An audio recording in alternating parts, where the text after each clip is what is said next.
At some point in life, each of us stops and asks, "Who am I really?"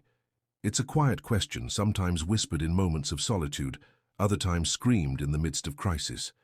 We may ask it after a failure, a breakup, a death, or perhaps when things are going well but something still feels off. The question doesn't demand a quick answer. It demands something deeper: reflection. Self-reflection is one of the oldest human practices, yet in today's fast-paced world, it often feels like a lost art. We scroll, we post, we chase, but rarely do we pause. Rarely do we look in the mirror of our own mind. And when we do, we may not like what we see. But that discomfort is not a flaw in the process. It is the process. Growth begins not with comfort, but with clarity. This video is an invitation to reflect, not just to think about your life, but to examine the forces shaping your thoughts, your values, your identity. It's not therapy, not advice, not self-help in the usual sense. Instead, it is a journey into the ideas of Friedrich Nietzsche, one of the most radical and misunderstood philosophers of the modern age. Nietzsche did not write instruction manuals. He didn't offer 10-step plans or cozy affirmations. What he offered was fire, a fierce challenge to all we take for granted about ourselves and the world. He asked us to look harder, dig deeper, question more boldly. He didn't want us to just reflect. He wanted us to reflect dangerously, to use the mirror not just to see, but to change. His writings can be dense, poetic, and at times overwhelming, but they are also deeply human. He was not writing from a pedestal, he was writing from the edge. Through illness, isolation, and existential despair, he carved a path toward meaning that wasn't dependent on comfort, religion, or approval. It was built on courage, and at the center of it was self-reflection. When people think of self-reflection, they often imagine searching for the truth about themselves, the real me hidden beneath layers of social expectations, habits, and roles. It sounds noble, even heroic. But Friedrich Nietzsche, always ready to disrupt comfortable ideas, began his exploration of human thought by asking a dangerous question: why do we want the truth in the first place? In his early work, and especially in Beyond Good and Evil, Nietzsche pointed out something many of us overlook. The human obsession with truth is not neutral. It is not even natural. It is a choice, a value, and often a deeply unquestioned one. Before we can understand ourselves, we must first understand why we even want to. For Nietzsche, the so-called will to truth is not the pure rational pursuit we like to imagine. Instead, it's a deeply emotional drive, rooted in both fear and longing. The desire to find the truth about ourselves often masks another, more vulnerable desire: the longing for stability and certainty in a world that offers neither. When we sit quietly to reflect on our lives, we tend to believe that if we dig deep enough, we'll uncover a fixed, reliable core, a version of ourselves that will finally make sense of the chaos. But Nietzsche asks us to consider, what if there is no final truth? What if the act of searching is itself a kind of creative process, not an excavation, but a construction? This idea can be unsettling, but it's freeing too. It means you are not bound to some hidden identity waiting to be discovered, but rather, you are an active participant in shaping who you become. Nietzsche saw most people's search for truth as a search for comfort disguised as wisdom. We want to believe that once we know ourselves, our doubts and anxieties will disappear. But the truth, if there is one, rarely provides comfort. If anything, it often opens more questions than it closes. In self-reflection, the most important thing is not to arrive at a final answer, but to sharpen your ability to ask better questions. Nietzsche was less concerned with who am I, and more interested in what do I value and why. He believed that uncovering the origins of our beliefs was far more important than simply stating them. For instance, you might think you value honesty, but Nietzsche would ask, is this your own value or one handed to you by your culture, family, or fear of being judged? True self-reflection for Nietzsche means digging until you reach the roots of these assumptions, and then deciding if they are still worth holding. In Nietzsche's world, the self is not a statue waiting to be unearthed, but more like a river, always moving, always reshaping. Reflection, then, is not about finding the self, but observing its flow. It is about becoming conscious of the currents that move you, your instincts, your past, your desires, your fears. The real task is not to arrive at some definitive truth, but to recognize and accept the fluid, unstable nature of being human. The more you reflect, the more you see this. And the more you see it, the less you cling to illusions of fixed identity. Nietzsche once wrote, "Convictions are more dangerous enemies of truth than lies." Self-reflection demands the courage to question even your most cherished beliefs about yourself. If you hold on too tightly to a fixed idea of who you are, you risk stagnation. The person who believes "I am this way and always will be" closes the door to growth. The will to truth, when honestly practiced, leads to discomfort before it leads to clarity. Nietzsche believed this was a sign you were on the right path. Reflection isn't about feeling good. It's about seeing clearly. In this sense, self-reflection is not a static mirror, but a living one. The more you gaze into it, the more it changes, and the more it changes you. Nietzsche's lesson is this: there is no truth waiting to be found in the mirror of the mind. There is only the ongoing act of looking, questioning, and reshaping. And this, perhaps, is the beginning of real self-knowledge, not the discovery of truth, but the acceptance of change. One of the first barriers people encounter when they try to reflect on their lives is the idea of right and wrong. From childhood, we're taught rules about how to behave, what to value, and who to be. But Friedrich Nietzsche argued that most of these rules are not rooted in universal truth, but in human history, power struggles, and social conditioning. If your self-reflection is trapped inside someone else's moral framework, are you truly reflecting, or simply repeating? Nietzsche believed that modern people live under the shadow of inherited morality, systems of good and evil passed down from religion, culture, and tradition. These rules shape our behavior and our sense of self before we even realize it. Most people take these values for granted. They reflect on their choices, but not on the invisible structures guiding those choices. Nietzsche's genius was in asking, where did these values come from? And do they serve you or control you? When we ask ourselves reflective questions like, am I a good person? Or am I doing the right thing? We are usually operating inside a framework we didn't create. Nietzsche challenges us to step outside that framework and ask, what is good? And who decides? In Beyond Good and Evil and on the Genealogy of Morality, Nietzsche explains two types of moral outlooks: slave morality and master morality. Slave morality is based on values like humility, obedience, and self-denial. Nietzsche believed this morality grew out of the experience of the weak, the oppressed, and the powerless, people who couldn't express strength in the world, so they redefined their weakness as goodness. Master morality, by contrast, values strength, courage, creativity, and self-assertion. It comes from people who shape the world rather than merely survive it. When you sit in reflection, Nietzsche urges you to ask, are the values guiding my life expressions of strength or of fear? This is not about judging yourself, but about seeing your moral world clearly. Once you start to question the foundations of your beliefs, self-reflection becomes more than a mirror. It becomes a tool for liberation. By realizing that many of your shoulds and musts are not absolute, you free yourself to create your own values. Nietzsche did not believe in abandoning all morality. Instead, he believed in becoming the author of your values, rather than their passive recipient. The reflective person must ask, am I living by values I have chosen, or by values I have inherited? Nietzsche's goal was not to leave people lost in moral chaos, but to push them toward what he called the revaluation of all values. This means turning self-reflection into a creative act. Ask yourself, what does good mean to me personally? Who taught me my sense of right and wrong, and do I still agree with them? What values would I choose if I stripped away fear, guilt, and social pressure? Reflection is not about arriving at a correct set of values. It is about making sure the values you live by are truly yours. Only then can you begin to live with integrity and strength. Nietzsche teaches us to look beyond moral labels. Words like good, bad, right, and wrong can become walls that stop deeper thought.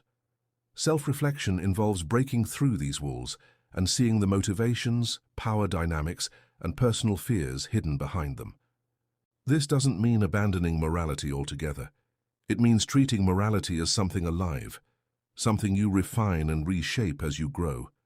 Nietzsche's self-reflection is an act of rebellion against blind obedience. It asks you to question not only your actions, but the entire stage on which your life is being performed. Are you living by rules you chose, or by rules you never thought to question?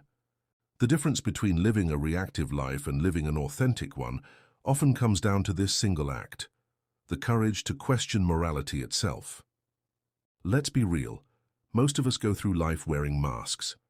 I don't mean the literal kind, like for a costume party or during a pandemic. I mean the invisible ones. The "I've got it all together" mask, the "I'm fine" mask, the "this is who I'm supposed to be" mask. Nietzsche understood this way before modern psychology started talking about authenticity and self-image. He believed we all build layers of identity to fit into the world, to survive, to get approval, to avoid rejection. But the problem with masks is, over time, we start forgetting we're wearing them. From childhood, we learn the game. Be polite, be agreeable, fit in, don't make waves. And honestly, sometimes that's necessary. Society runs on shared rules, and it's easier to get along if you follow them.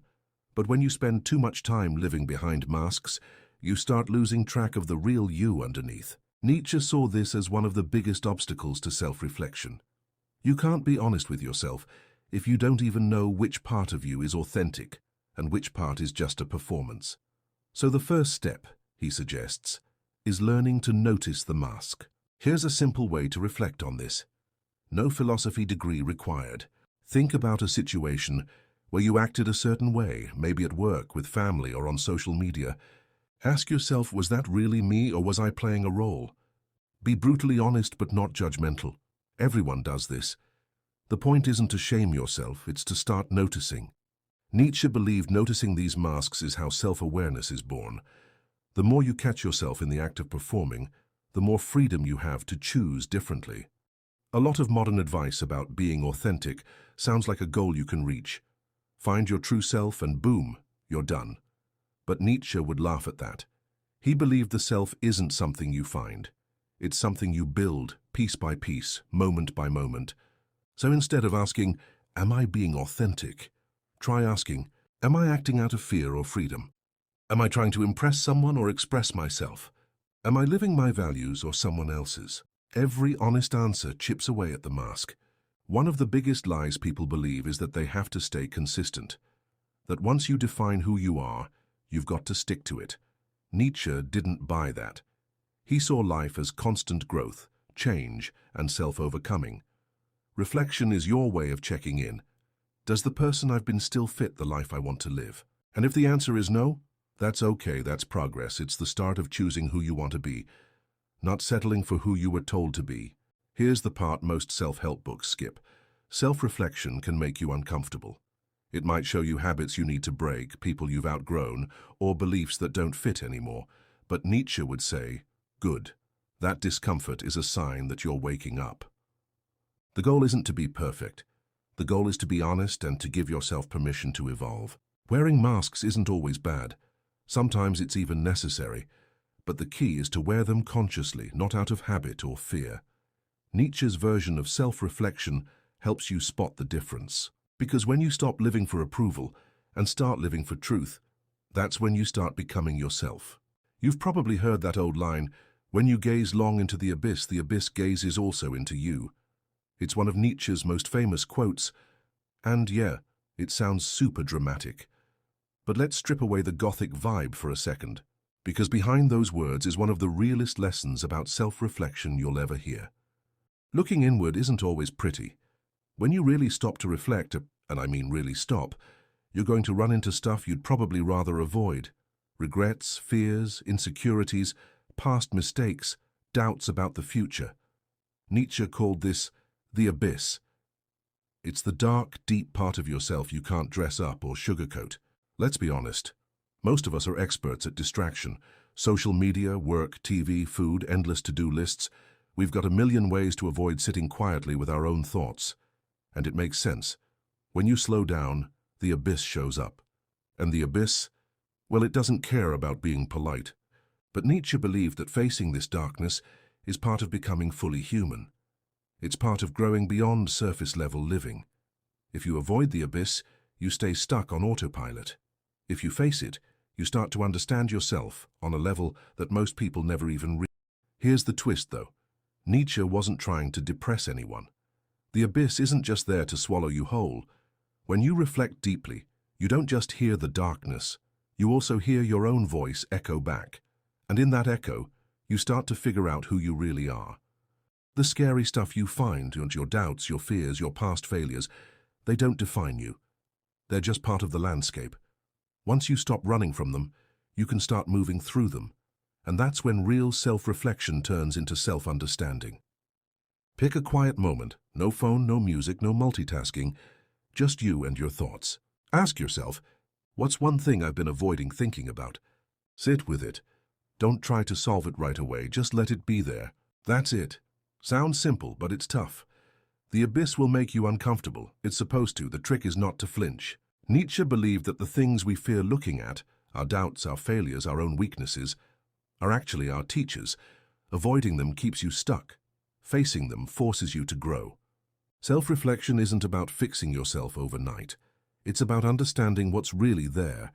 Once you do, you can choose what to keep and what to change. When you stare into the abyss long enough, the echo you hear is your own.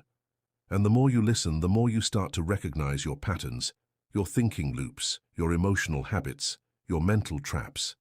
That's self-awareness. And once you see them, you can start to outgrow them. Nietzsche knew that the abyss was part of the journey, not the end of it. The real goal isn't to conquer your darkness. The real goal is to stop being afraid of it. Okay, so let's say you've been doing the work. You've started pulling off the masks. You've peeked into the abyss without flinching too hard. Now what? Now Nietzsche drops one of his boldest and honestly most freeing ideas on us. Amor fati. That's Latin for love of fate. Not just accepting your life, not just tolerating it, but loving it, all of it. The good, the bad, the boring, the painful, the weird, the parts you wish you could rewind. All of it. Most people spend their lives fighting reality. I wish I had done this instead. If only I'd made a different choice. Why did this happen to me? Sound familiar? But Nietzsche thought this was a waste of energy. The past isn't going to change. The future isn't going to care about your complaints. The only thing you've got any power over is your attitude. When you practice amor fati, you stop trying to edit your life like a movie director and start embracing it like an artist. Every moment, even the tough ones, becomes part of the masterpiece that is you. Let's clear this up. Loving your fate doesn't mean slapping a fake smile on and pretending everything's awesome when it's not. Nietzsche wasn't telling anyone to be blind to pain or pretend hardship is fun. He was saying, this is your life, own it. Whether it's messy, beautiful, unfair, joyful, dull or wild, it's yours. Loving your fate means respecting your life enough to learn from every chapter, even the chapters you wouldn't have chosen. Here's a little mindset exercise, Nietzsche style. Think of something in your past that you still wish had gone differently. Instead of replaying the if-only version, ask, how did this shape me? What did I learn? How did this make me stronger, wiser, or more real? You don't have to be grateful for the pain. You just have to be grateful for the growth. This flips your inner dialogue from victim mode to creator mode. And once you start seeing life this way, even your past mistakes lose their power over you. When you stop wishing for a different life, you make space to actually live the one you've got. Amor fati helps you stop wasting energy on regret, self-pity, or comparison. That energy, you can use it to shape who you want to become right now, today. That's the secret sauce Nietzsche offers. Self-reflection isn't about finding flaws to fix. It's about realizing you're already in charge, whether life hands you roses or rainstorms. The more you reflect with amor fati in mind, the more resilient you become. Life doesn't get easier, but you get stronger.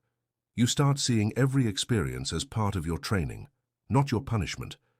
And here's the real payoff. When you love your fate, the world can't knock you off your center so easily. You stop reacting to life and start dancing with it. All right, so picture this. Nietzsche asks you a wild question. What if you had to live your life over and over again, exactly the same way for all eternity? Every choice, every mistake, Every boring Tuesday, every heartbreak, every perfect sunset, every stubbed toe, on repeat, forever. Sounds heavy, right? But that's the core of his idea called eternal return. Now, Nietzsche wasn't saying this is literally how the universe works. It's more like a mental exercise. The real question he's asking is this: if you had to live this exact life on loop, would you be at peace with it or would you dread it? If your answer is dread, then that's a wake-up call. It means something's out of sync. If your answer is peace, or even better, excitement, that's a sign you're living in a way that feels true to you.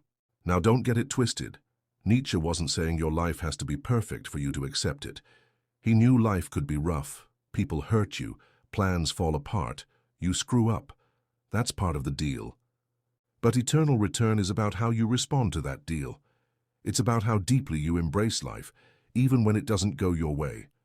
When you live in a way that you'd willingly relive, not because it's flawless, but because it's fully yours, that's when you've hit the sweet spot. Here's how you can use this idea. No philosophy textbook needed. Pause and reflect. Look at your day, your choices, your habits. Ask yourself, if I had to live this exact day again, would I be okay with that? If the answer is no, that's a hint. What would you change, not in some distant future, but starting now, today? When you start thinking like this, your priorities shift fast. You stop putting off happiness until someday. You stop wasting time on people or things that drain you. You start asking, am I living in a way I'd want to repeat? And if not, you start steering the ship. Small course corrections, one day at a time. Reflection is your compass. Nietzsche's eternal return isn't meant to scare you. It's meant to light a fire under you. If life is a cycle, it's on you to make that cycle worth spinning. Whether that means speaking your mind more, being kinder, taking more risks, slowing down, or just appreciating what you've got, the point is to live like you're responsible for your story, because you are. You don't need eternity to put this into practice. Every morning you've got a fresh start. Every night you've got a mirror. Would I do it all again? If the answer's yes more often than no, you're doing something right. If not, good news, and tomorrow's another shot. So here's something Nietzsche believed that flips modern self-help on its head. You're not supposed to find yourself. You're supposed to become yourself. Sounds simple, but man, that's a whole different way to live. The world will try to sell you an identity, your family, your culture, your school, your job, your social circle. But Nietzsche's challenge is this: don't just accept who you are. Outgrow who you are. Let's be real. Most people treat their personality like it's set in stone. That's just the way I am, they'll say. But Nietzsche thought that was a cop-out. Life isn't about staying the same. It's about becoming something better, deeper, freer. In his view, self-reflection isn't about locking in a true self. It's about spotting the limits you've placed on yourself and breaking through them.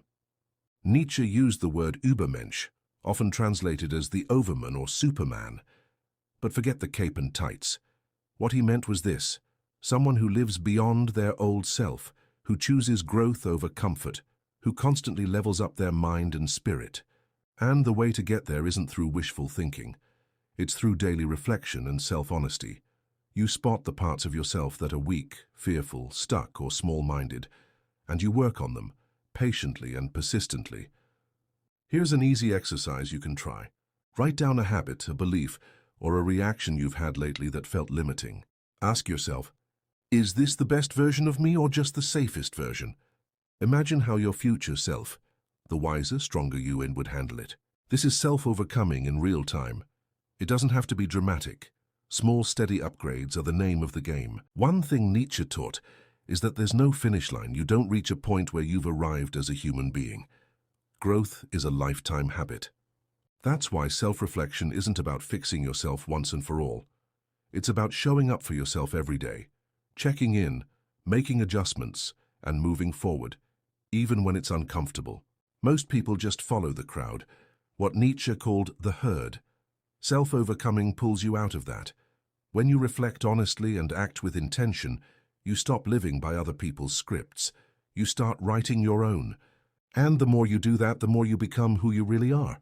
Not the version others expect, but the version you choose. So don't settle for finding yourself. That's a trap.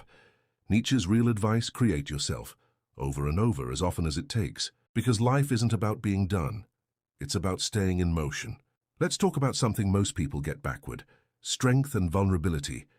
A lot of us grow up thinking those two things are opposites, like you're either strong, tough, unshakable, fearless, or you're vulnerable, soft, exposed, emotional. Nietzsche would have called that black and white thinking lazy. In his world, real strength isn't about shutting down your feelings or pretending life doesn't hurt. Real strength is about standing tall while still being open. It's about holding your ground, even when life punches you in the gut, and letting yourself feel it, learn from it, and grow through it. Grow through. Let's be honest, nobody loves feeling vulnerable. Being honest about your fears, your doubts, your failures, it can make you feel naked, like you've got no armor. But Nietzsche believed vulnerability is where growth actually starts. You can't change what you refuse to acknowledge, and you can't reflect deeply if you're too busy trying to look bulletproof. Vulnerability clears the space for self-reflection, for learning, for real transformation. But vulnerability alone isn't the goal either. Nietzsche wasn't about wallowing in emotions or living in self-pity. Strength, for him, was about self-mastery, the kind of inner muscle that lets you face hard truths without crumbling. Reflection shows you the gap between who you are and who you could be. Strength is what lets you cross that gap. Vulnerability helps you see the truth. Strength helps you act on it. Here's the beauty of it. Strength and vulnerability aren't enemies. They're dance partners. When you reflect on your flaws, it takes vulnerability.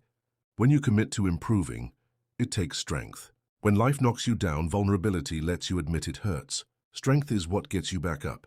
Both are part of becoming fully alive. You can't skip either step. Here's a dead simple reflection you can try anytime. Vulnerability question. What am I feeling right now that I've been trying to avoid? Strength question. What's one small thing I can do about it today? That's the dance. Feel it fully, face it honestly, act on it bravely. Nietzsche wasn't some cold, distant thinker. He was human, and he wrestled with his own doubts and pain like the rest of us. He knew strength without heart turns you into a machine. Vulnerability without strength leaves you stuck. Reflection helps you balance both, so you can live with your whole self, not just the tough parts or the soft parts, but both, woven together. Walls keep things out. Foundations hold things up. Nietzsche's version of strength isn't about shutting the world out. It's about building an inner life so strong and self-aware that nothing outside can shake you for long. And that kind of strength, it starts with being real enough to let yourself feel and brave enough to keep moving forward. Here's something wild to think about. Nietzsche believed the world doesn't hand you meaning. Meaning isn't some hidden treasure you dig up or a rule book you're born with. Meaning is something you create. You're the artist, and your life is the canvas. A lot of people spend their whole lives waiting for meaning to show up, through religion, work, love, or status. But Nietzsche thought that was the wrong way to live. Meaning doesn't arrive at your doorstep. You make it, piece by piece, choice by choice. Nietzsche saw life as a chaotic, unpredictable thing. It's not fair, it doesn't always make sense, and no one is coming to give you the perfect answer for why you exist.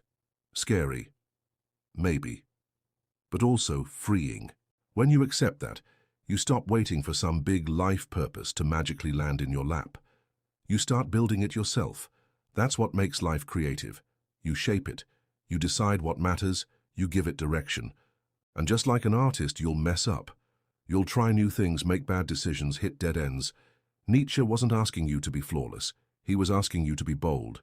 Reflection is the tool you use to check in on your creation. Every day you ask, am I living a life I'm proud to call mine? Am I doing things that actually matter to me? Not to others, not to the crowd, but to me. If the answer is no, you've got the power to start changing the picture. Nietzsche believed that struggle wasn't something to avoid. It was part of the process. If you've ever pushed through something hard, a breakup, failure, heartbreak, loss, and come out wiser on the other side, you've already lived this idea. Meaning isn't found in comfort zones. It's born in discomfort, in risk, in effort. Reflection helps you turn struggles into lessons, lessons into wisdom, and wisdom into strength. Creating meaning is a lifelong job. Your values, your goals, your definition of a good life, they change as you change. Nietzsche believed that was natural, even necessary. The key is to never stop asking, is this the life I want to create? When the answer is yes, you know you're living on your terms. And there you have it. We've walked through Nietzsche's world of self-reflection, and if you've watched this far, you've already taken the first step most people avoid, facing yourself. The mirror isn't a place for judgment, it's a place for clarity. Nietzsche believed life wasn't about finding final answers, but about living the questions, fully, honestly, and with courage. The art of self-reflection isn't about perfection. It's about growth. It's about knowing who you are today and shaping who you become tomorrow. No one else can do this work for you. But the good news is the mirror is always with you. The questions are always waiting.